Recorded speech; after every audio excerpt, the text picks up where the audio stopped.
एक आध्यात्मिक बुक है और इसमें रिकॉर्ड जो बनाया है वो पावर ऑफ स्पिरिचुअलिटी कि आध्यात्मिकता की एक्चुअली में ताकत क्या है, क्यों मतलब एक इंसान इधर उधर भटक रहा है, क्यों वो आध्यात्मिक नहीं हो रहा है। मतलब मैं खुद को कह रही हूँ, जब मैं इधर उधर भटक रही थी मुझे लग रहा था ये खुशियाँ हैं, वो सीमित खुशियाँ होती है। आपको एक पल खुशी आएगी, दूसरे पल चली जाएगी। आप एक दिन खुश रहोगे, दूसरे दिन नहीं खुश रह सकते। और मेरे पास इतनी खुशियाँ थी, घर अच्छा, परिवार अच्छा, ससुराल अच्छे, माँ बाप अच्छे, बच्चे अच्छे, सब कुछ अच्छा। तो मुझे फिर भी है ना, मैं पार्टी करके जब घर आती थी ना, मुझे ऐसा फील आता था कुछ गड़बड़ है, मतलब वो नहीं है जो मुझे चाहिए। तो फिर मैं भगवान की भक्ति करती थी, माला करती थी, इस्कॉन से काफ़ी कनेक्टेड थी, तो मैं किताबें पढ़ती रहती थी। तो मुझे लगा कि मेरा डायरेक्शन कुछ अलग है। मतलब मैं डिवोटी हूँ, मेरा डिवोशन की तरफ ध्यान है। मैं इस चीज़ को इग्नोर क्यों कर रही हूँ, जो कि हर इंसान इग्नोर करता है। हमें पता होता है भक्ति करने से बहुत चीज़ें जब हमारे पास कष्ट आते हैं ना, हम भक्ति तब करते हैं। लेकिन मुझे बहुत खुशियाँ रहती थी, हमेशा खुश रहती थी। मैं कहती हूँ my name is Riya Ragani, I am god Krishna's favourite child. तो मुझे से लगता था कि जब मैं इतने फ़क्र के साथ कहती हूँ ना, तो उस भगवान को भी ये फ़क्र होना चाहिए कि मेरी फेवरेट चाइल्ड है तू, और मुझे कुछ ऐसा करना है। तो मैं कुछ करने के चक्कर में निकली, तो मैंने 2 किताबें लिख दी। एक जीत के 18 अध्याय जो मैंने भगवद गीता को पढ़ के लिखी। मुझे संस्कृत नहीं आती है, और संस्कृत में उन्होंने जब मुझे कहा श्लोक, जो मेरे गुरुजी थे उन्होंने कहा श्लोक याद करना, मैंने कहा मैंने संस्कृत कभी ज़िंदगी में नहीं पढ़ी, मैं श्लोक कैसे बोल सकती हूँ। उन्होंने कहा आज याद करना, कल सुबह को पूछूंगा।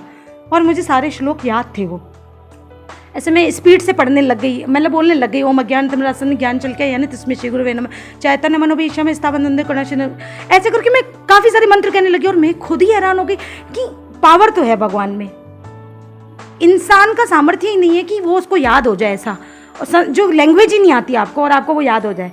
चलो ठीक है, फिर भी मुझे लगा इग्नोर। भक्ति को मैंने बहुत मानती भी बहुत थी, लेकिन अंदर नहीं जाना चाह रही थी, क्योंकि लगता था ना मज़े ख़त्म करने पड़ेंगे अपनी ज़िंदगी के।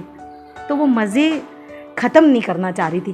पर भगवान का मैं शुक्राना करूँगी कि मैंने मेरी काफ़ी चीज़ों को बंद करके मेरी ज़िंदगी का नया चैप्टर स्टार्ट हुआ, जिससे मुझे बहुत खुशी है और सच्ची में परम आनंद की प्राप्ति होती है। ऐसे लगता है अभी इतना सा है, मेरे को इतनी सी समझ है, उसमें इतना कुछ खुशी होती है। तो जब और अच्छा पता चलेगा तो कितनी खुशी होगी ना। नहीं आना एक्चुअली यहाँ पे, अगर आपको कोई भी वर्ल्ड रिकॉर्ड आपको बनाना है तो आपको उनकी साइट पे पहले रजिस्टर्ड करना पड़ता है। उसके बाद वो आपको आपके फॉर्म को सारा देखते हैं, उसके बाद वो एप्लीकेशन अप्रूवल करते हैं, उसके बाद वो आपको कांटेक्ट करते हैं अगर उनको आपके रिकॉर्ड का टाइटल समझ में आता है कि हाँ। उसके बाद वो पूछते हैं, बोलते हैं आपको कि आप कौन सी डेट को करोगे और कहाँ बैठ के करोगे, टाइटल क्या है आपका, इसका क्या। फिर उन्होंने सारा प्रोसेस बताया कि आपको 21 घंटे की पूरी जो भी है रिकॉर्डिंग, हम जो भी 5 मिनट आपको हर सोशल मीडिया प्रूफ चाहिए, सब तरह के उन्होंने सारा सिस्टम बताया। तो जैसे 21 घंटे तो मैं बैठी, लेकिन ओरिजिनली मैं 25 घंटे बैठी थी। 4 घंटे मतलब उन्होंने जो मैं 5-5 मिनट सोशल मीडिया पे आई ना, उन्होंने हर चीज़ काटी, वो भी मतलब ऐसा है। 11 घंटे तो मैं कंटिन्यूस बैठी। वो उन्होंने बोला था वैसे हर 4 घंटे में आप एक बार उठ सकते हो, लेकिन मतलब मन नहीं कर रहा था मेरा, क्योंकि मैं ऐसी पोजीशन पे बैठी थी। एक तरफ राधा कुंड था, एक तरफ श्याम कुंड था, और बीच में गोवर्धन पर्वत का मंदिर बना हुआ था। और मैं शाम को 6 बजे बैठी थी, तो शाम को 6 से, और दूसरे दिन शाम के 6, साढ़े 6, 7 बज गए थे। तो उसमें क्या होता है ना, उस शाम को 6 से दूसरे दिन शाम तो रात भी आती है, अंधेरा भी होता है कुंड की तरफ पूरा। तो इतना असीम कृपा थी उनकी। मैं एक्चुअली बचपन से ना ऐसे कुछ ना कुछ लिखती रहती थी, शायरियाँ जो भी कुछ लिखती रहती थी।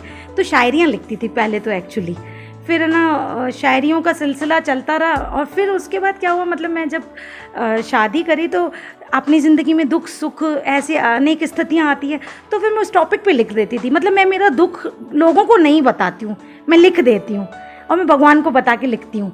तो फिर लिखने का सिलसिला तो समझो मेरा जब से मुझे समझ आई है ना, मैं तब से लिख रही हूँ।